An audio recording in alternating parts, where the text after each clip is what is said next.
Okay, everybody, today we are going to get a little bit of content in about Kepler, Brahe, and Galileo. And I'm guessing that you've probably heard a few of these names, a couple of these names, Kepler and Galileo in particular, you've probably heard in a science class. And this is where you'll start seeing a lot more overlap between your math history class and your science history class, if you're having to see those. So there's a few things that we need kind of as background information, if you will. The first one is that we have kind of in place, I'll number them for us. There's in place this idea that Ptolemy has put forward, which is that the Earth is at the center of the solar system.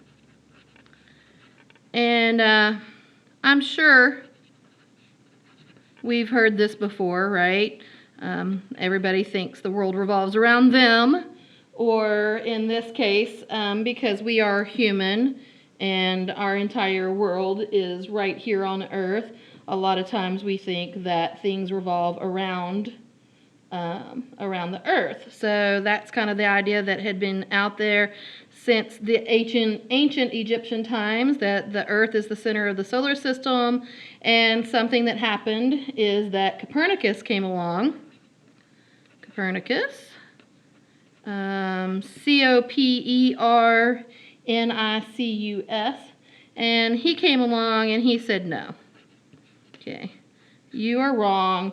The Earth is not the center of the universe. In fact, the Earth moves, is what he came up with. And this theory was put forth around 1543, is when that came about. And so this idea is out there for some reason. It's not really very popular. So around the time that Copernicus puts out, hey, the Earth moves and we are not the center of the solar system, what happens is that the Catholics come along, and we already know how important the religious leaders have been in society in general. And the Catholics come along and they forbid the study of Copernicus. Okay, for whatever reason, they felt like forbid the study of Copernicus. Sorry about that. So for whatever reason, the Catholics felt like saying that the Earth is not the center of the solar system, I guess they felt like it went contrary to their religious beliefs, and so they forbid people from studying that. And at the same time, we have a movement coming along, and what we see is that it's called the Reformation movement. We'll throw that in there. Okay, and it is spearheaded by a man named Luther, Martin Luther, right? And so you may have heard of him before. And in 1517,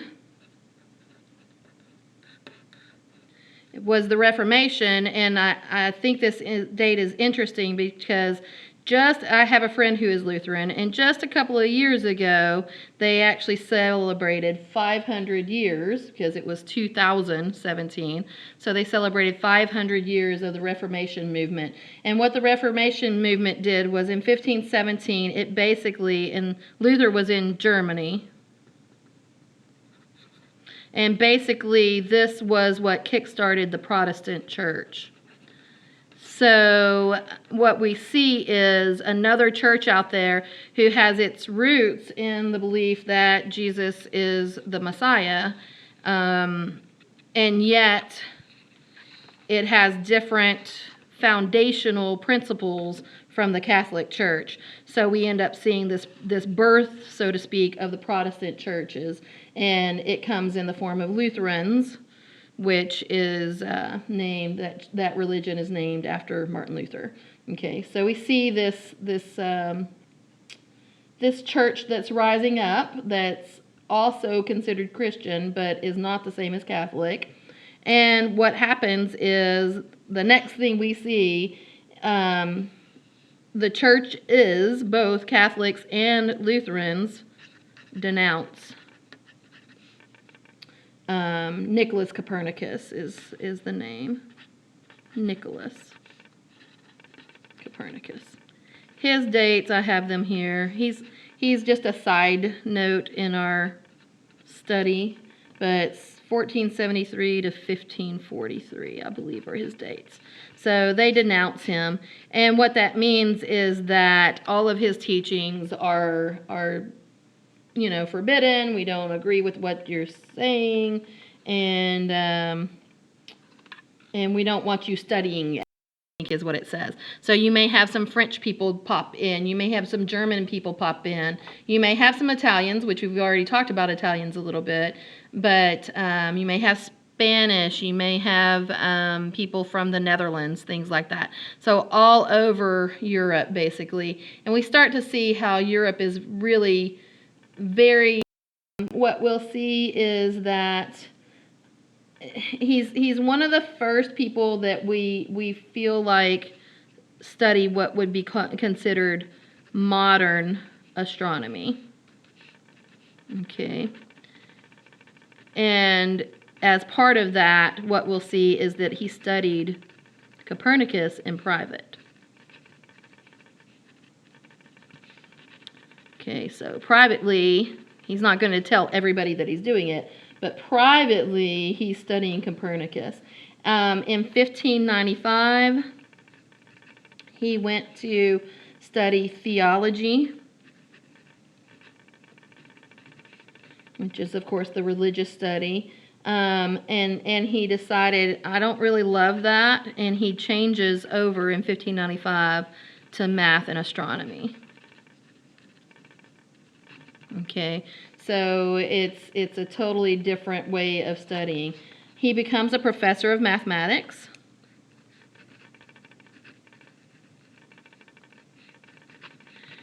At a university,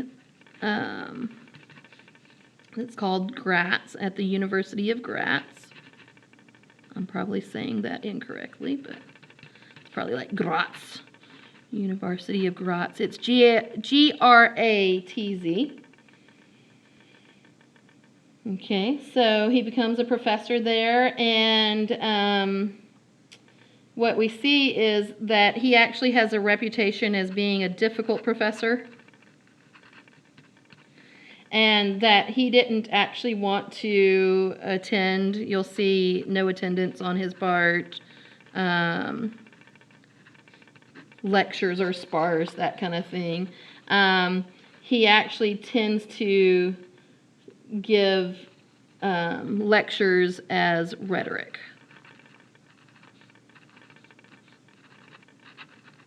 Which, remember, rhetoric is, we have that word rhetorical, right? Meaning, well, we're not necessarily asking a question. But so he would give stories and kind of a what-if situation, that kind of stuff. Okay. Some cool stuff that he did is he prepared an almanac. That's kind of cool. Guessing when particular events would happen, like flooding or this or that. He was very big into weather and predictions. That's what an almanac does. Okay. And in his kind of private time, you will say that he was looking for math. He seeks out math that will support Copernicus. Okay, so he's trying Ysterium, mysterium, cosmographism, I believe, is cosmographism. I believe that's an ISM at the end. Okay, so Cosmographi. Oop, I've misspelled it somehow. I think it's ICISM, graphism. Anyway, that's his book, and it's all about solids. Okay. So he's an interesting guy. His big thing that we need to be aware of is his lack of vision. It's kind of going to pull him back, hold him back as we move forward. So an interesting thing's going to happen to him that's kind of a result of that. So enter, we have another guy. His name is Tycho, Tycho, Brahe, Brahe. Tycho Brahe. His dates are 1546. Oops, I can't write today. 1546. Let me just start that over. I'm sorry. To 1601.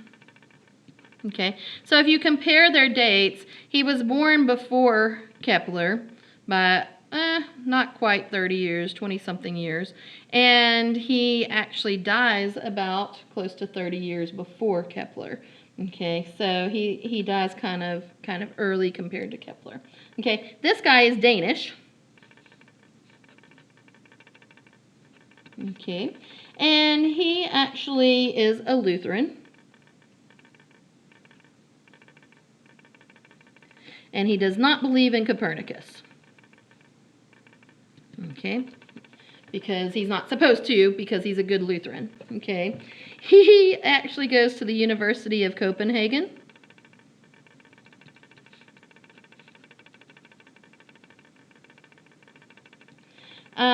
He has what is considered to be, well, he's known for his observational astronomy. And when he starts out, he wants to study law. That's kind of interesting while he's at the university. He wants to study law, but what happens is he finds that actually the stars are his love. So in his free time, he studies astronomy. Okay, so I want to be a lawyer, but in my free time I'm going to study astronomy. And what happens is he actually gets the moniker, so to speak, of the most accurate observer of astronomy of his time. Okay, he's very accurate with his note-taking, with keeping up of data, that kind of thing. And what happens is that he has an uncle who's a governor and is able to kind of pull some strings and help him out. And there's this island of, it's H-V-E-N, Vin. And in 1576, he goes to this island and he's able to set up an observatory there.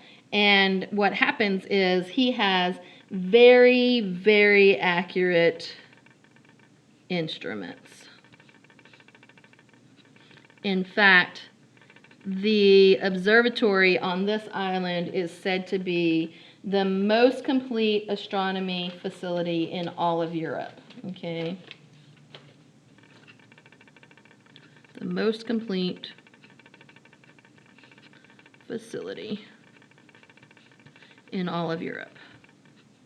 So he's got all this lovely equipment, and he's sitting on an island, and he's just collecting data. That's basically what he does. So he collected 20 plus years of data.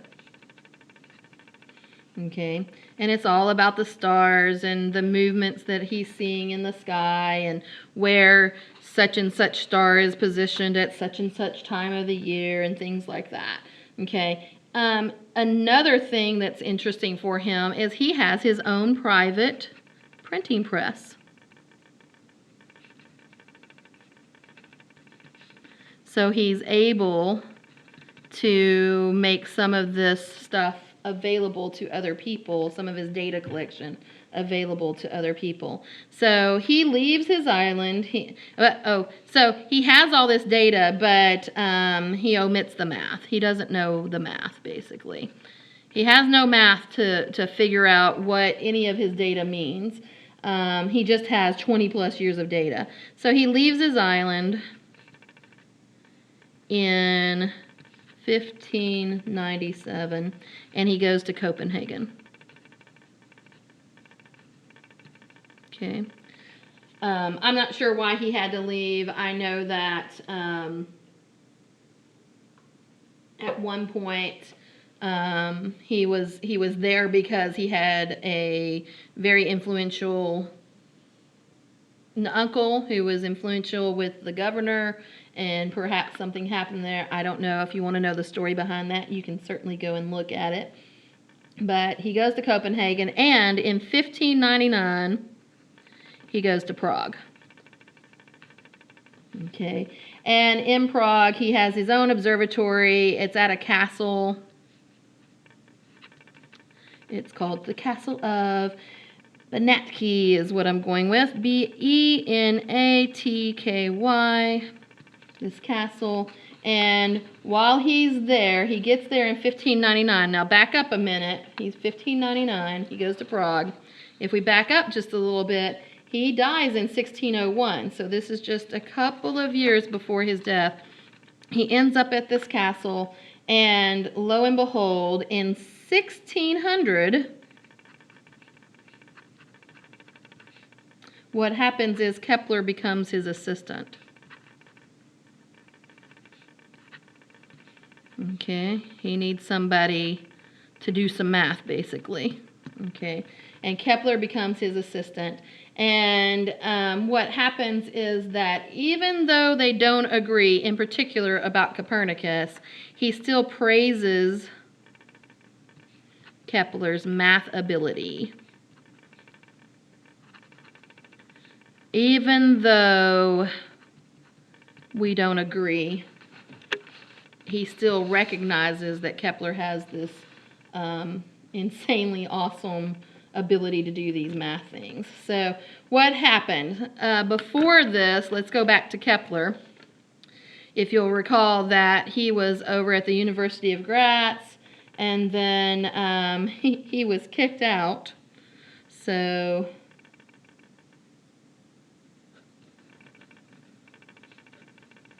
kicked out of the University of Graz. I'm sure it's Graz. Okay, and the reason why is because he wouldn't basically convert, and he wouldn't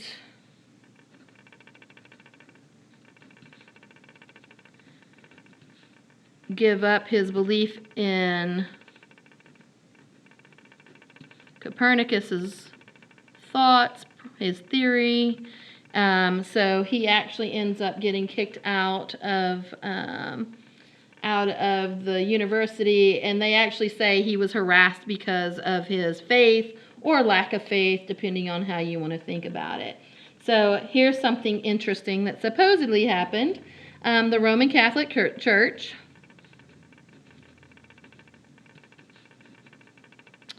at that time, it was Pope Gregory. We're talking around 1582. Still a date there. Okay. It revised its calendar. Okay. And we've been working on the calendar, if you remember, from day one, basically, of this class. So, and that started 3000 BC. So we've been refining the calendar since then. And they revised it to be the current, and what do we call our current calendar but the Gregorian calendar, right? It's no coincidence that it was Pope Gregory and that the calendar is called Gregorian. And what happened was that Kepler saw the need to refine it.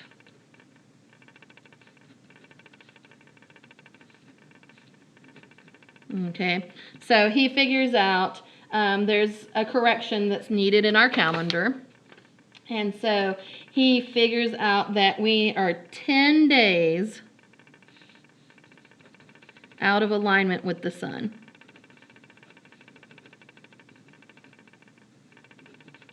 10 days. Okay. So he's put in that, hey, we need to make a correction to our calendar. And what he says is, this is not a religious issue. You know, a lot of times the Catholic Church in particular would try to make things religious issues. And so he really came on strong and said, no, this is not a religious issue. What this is we need an accurate calendar. Okay, an accurate calendar is needed, and it doesn't have anything to do with whatever. It is clearly about the alignment of the earth with the sun and how fast we're spinning around and all this kind of stuff. But he tried not to talk about that. It's just when we're in this position on this day, we're getting out of alignment, basically, is what he said. But the interesting thing is, even though this is back in about 1582, some Protestant churches did not adopt the current Gregorian calendar until, this is crazy, 1700. Okay, from 1582, right, to 1700. So what ends up happening at this time is some people are using one calendar and other people are using another calendar. And so not only are some of the calendars not aligned with what's going on with the sun, but some calendars aren't aligned with other people's calendars. So it's kind of a bit of a craziness that's going on. Okay. So here we go. Kepler, remember, he had the really strong math skills, but the really weak vision. And that's going to be kind of important for what we're looking at here. Whenever Kepler because he was kicked out of the University of Graz and all of this, he goes to Prague. Oh, I didn't put that here, I don't think. He goes to Prague. Let me stick it right there. He goes to Prague, and when he goes to Prague, he needs a job, and Brahe needs a helper, an assistant, so he ends up working for him. And here's what happens. Kepler goes and studies Brahe's data and his math, or lack of math. Like Brahe just didn't really do anything with it. He's got a million probably astronomical studies. Data and astronomical observations. That's what I want to say. He's got all this data. He's got all these observations that he's made, 20 plus years of just straight data about what's going on in the sky above him. He's got all that, but he doesn't have the math for it, okay, to model what he's seeing in the data. He doesn't have the ability to do that. He's not strong enough to do that. So what happens is that Brahe dies shortly after Kepler came to work for him, 1601. Kepler came in 1600. It's a weird thing. It's called a bladder ailment. That's how Brahe dies. And so he dies, and whenever he does, they had worked together closely enough that he bequeaths his astronomical data to Kepler. And even though they didn't agree on a lot of stuff, oops, sorry, I'll move that up. even though they don't agree on the science of what's going on with the Earth or the sun moving, who's moving around which one, they had grown so close that not only does Brahe give the astronomical data to Kepler, he bequeaths it to him, but Kepler writes the eulogy for Brahe. So they've become close in a very short time of working together. And then here's the fun part. Here's the fun fact. Kepler has all of this data from Brahe, and he uses his data to give the proof for Copernicus. So this is where we see he writes a book, Astronomia. Is that right? Astronomia, Nova, which basically means the new astronomy, right? Okay. And in it, what he says is, hey, look, we have some elliptical orbits going on here. The planets are running in elliptical orbits, and they're running around the sun. They're orbiting around the sun. And the great thing is that he uses Brahe's data to prove it, which is just amazing. So you've got this perfect combination of a guy who has a lot of astronomical data, but not a lot of math skills. And then this other guy who has really weak vision, but his math is amazing, right? He's really great at math skills. And they somehow come together. The one really great mathematician uses the other one's great astronomical observations, and he puts it all together, and he makes math formulas, yay, to model the data, which is what Brahe was missing. Not that he would have wanted to prove Copernicus right anyway, but he puts all the math formulas together, and what comes out of that is something that you may have heard of in one of your science classes, which is the 3 laws of planetary motion.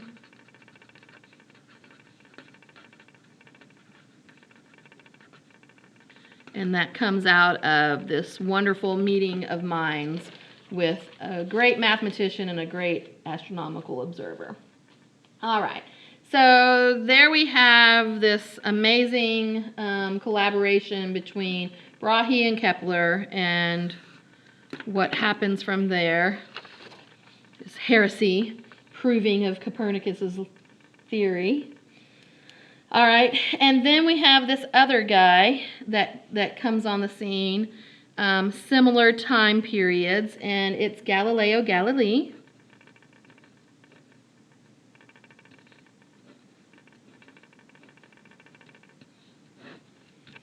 Galileo Galilee, however you say that. His dates are 1564 to 1643. He's from Pisa, but he goes to Florence. Okay, so we're talking Italy here, right? He wanted to study to be a doctor.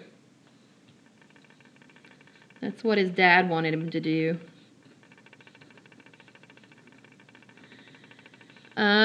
But what he says is that the math drew me. His plan was to study to be a doctor, but the math drew me. I find that interesting. It's just kind of poetic, right? Like, I just couldn't help myself. The math was just so alluring that I had to go do it. So that's what he wanted to do. So there was this idea out there that heavy objects fall faster than light objects. You've probably heard it before. This one actually came from Aristotle, is one of the people who thought that was true. And it's interesting because this new science that we're seeing in the old days, the math was, the way we did it was we just came up with a theory and then we proved it, right?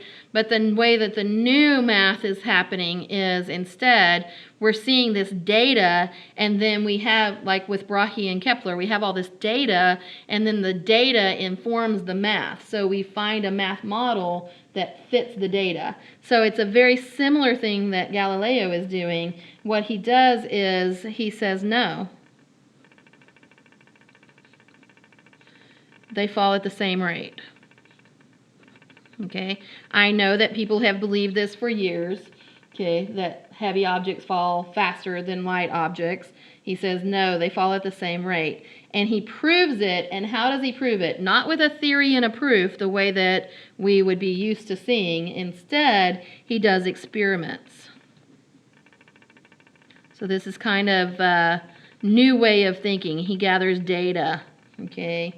And what he says is, you know, it's the same experiment you've probably done in a science class before. Okay, drop a large item, I don't know, a basketball, and then drop a golf ball and see which one falls faster, right? The only thing that you have to worry about is certain objects, if they're too light, they might get some lift, right?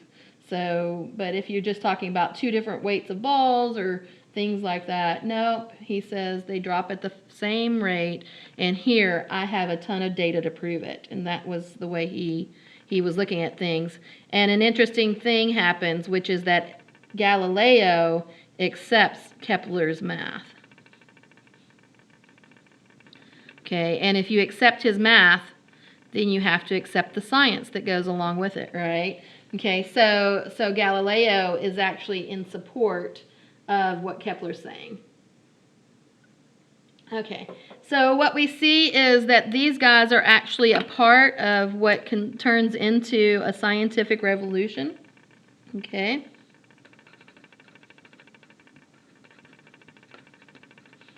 And in that scientific revolution, what we see is it's all about the data, okay? So if we have a quantity of data,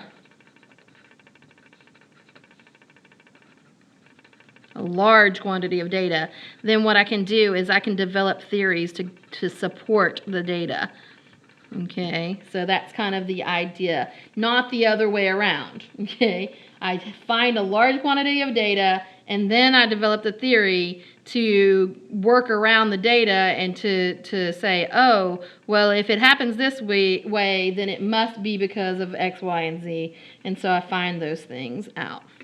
Okay, some interesting stuff about Galileo. In 1609, he heard about this wonderful thing called a telescope. He heard about it. Okay, I don't know, maybe he read an article or somebody just mentioned it to him, but he heard about it. And here's what he does. He figures it out, how they work, and he made one for himself. Okay, so that's awesome.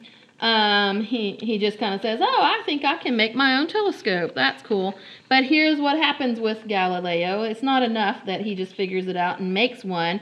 Instead, within a year, he created one that was 20 times more powerful.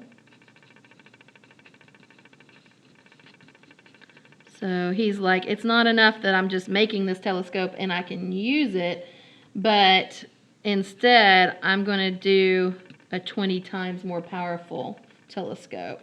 I want it to be better. I'm trying to improve things, right? Okay, so he writes this thing. It's called the Starry Messenger.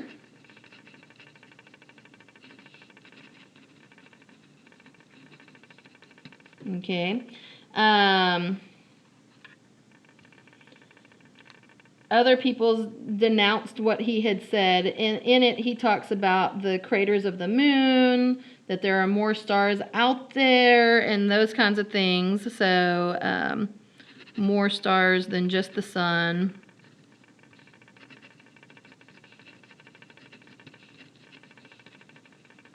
And people denounced what he was saying. Oh, what are you talking about? Craters on the moon, extra stars, not just the sun out there. We don't know what you are talking about. But in a show of support, Kepler defends him. So what we've got is Galileo agrees with Kepler's math and science, and Kepler is defending Galileo's theories. So they're kind of supporting each other as we go through this. And what happens is, because he wrote this and he had some theories about what was going on out there in the sky, it leads to some followers. And believe it or not, some of them were in the Catholic Church. So some are Catholics. Okay, so he's got some followers out there. He started calculating the periods of the satellites of Jupiter. He had people who didn't like what he was doing, because if we're thinking that there are elliptical orbits and there's moons and things circling around Jupiter, there's some people that don't like it. They pull in the Catholic Church. There's detractors all about weird things happening. And the problem is that Galileo said, I want the conversation to be about math and science, so on and so forth. So he's trying to talk math and science. Other people are talking religion, taking things very, you would say maybe personally, because things are conflicting with their religious beliefs. So what happens is Galileo writes a book. And it's all about the motion of the earth. And because we're talking about the earth moving, we also must apparently talk about the stability of the sun. Right, which is interesting. Those things are really important in this whole entire new science conversation. And so Galileo wants to talk about it. Unfortunately, his books were placed on basically what amounts to being a banned book list. Okay, so the Catholic Church says, we don't believe what Galileo is writing. We don't support what he's writing. And we say for our followers, don't you dare read this. It's bad for you. It's heresy. Don't read these books. Okay. Now there's an interesting thing that happens at this time. There was this guy. His name was Cardinal Barberini. Barberini,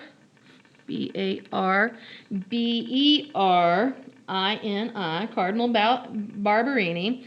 And this guy, he's a cardinal, and he has been following Galileo.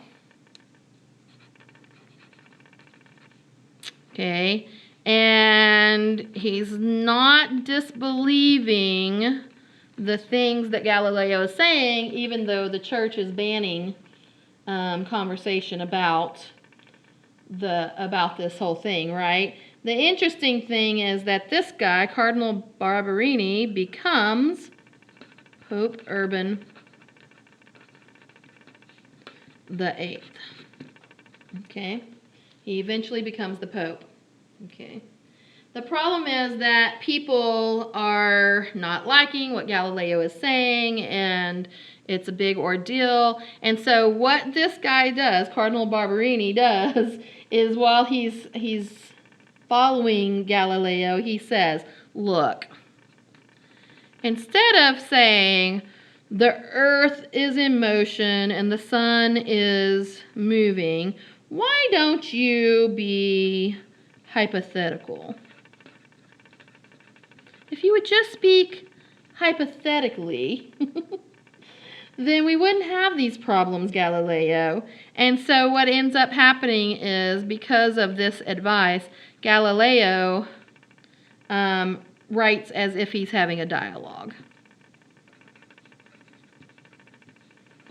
Okay, so maybe I won't speak out quite so boldly or bluntly or whatever, and instead I'll write as if I'm having a dialogue. So what does he do? You can say he's taking the advice, but he's not really. What he does is he writes this book, and it's called, there's a dialogue concerning, uh-oh, that pen is running out. Give me a second. Sorry. The title is called The Dialogue Concerning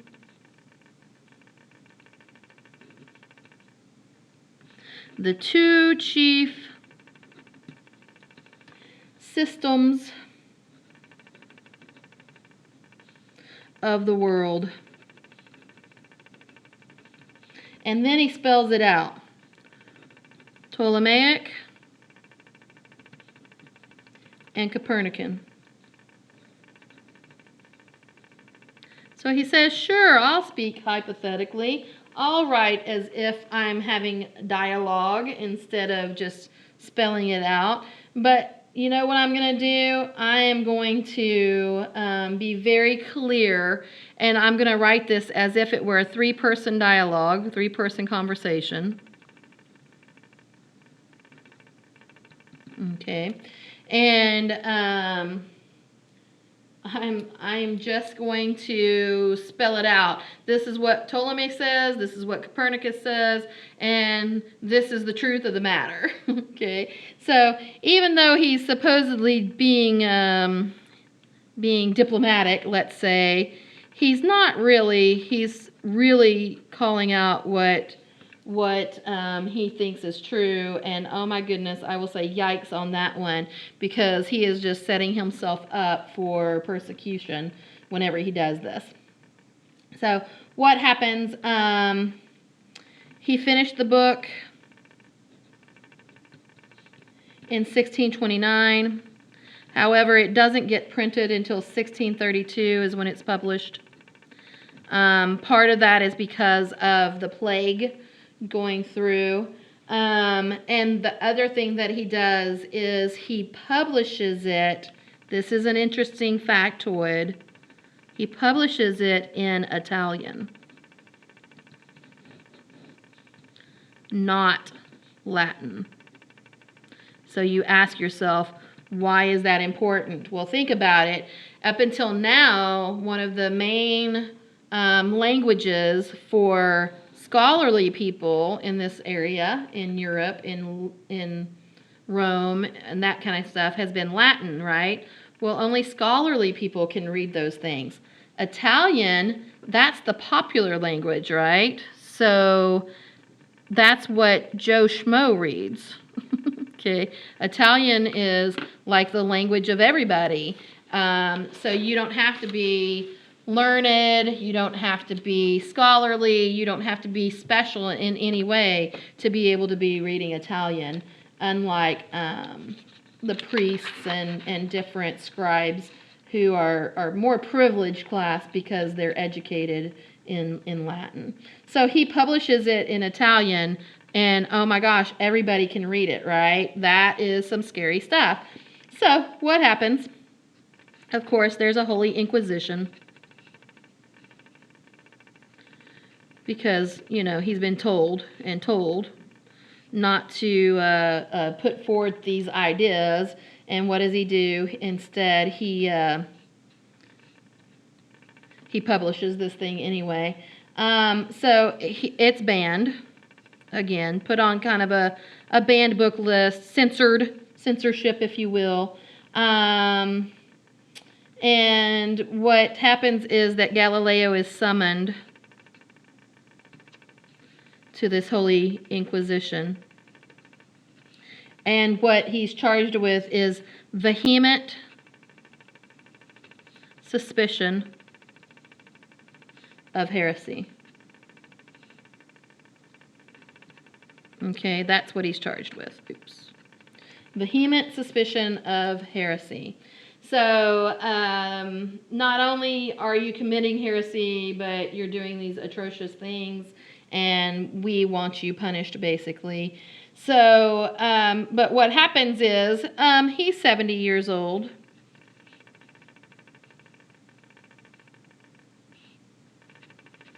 And nobody wants to really punish, because he's so old, nobody wants to do that to him.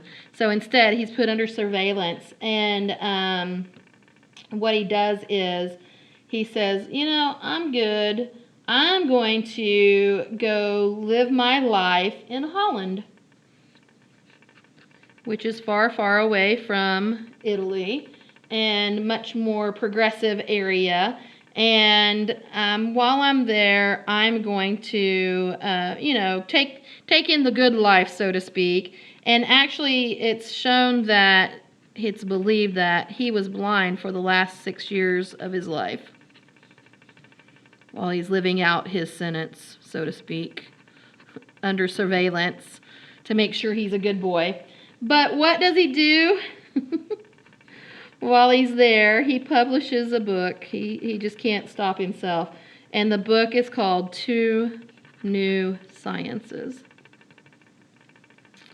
And in it, he talks about the science that we believe to be true today. The Earth is rotating around, orbiting around the sun, and those kinds of things.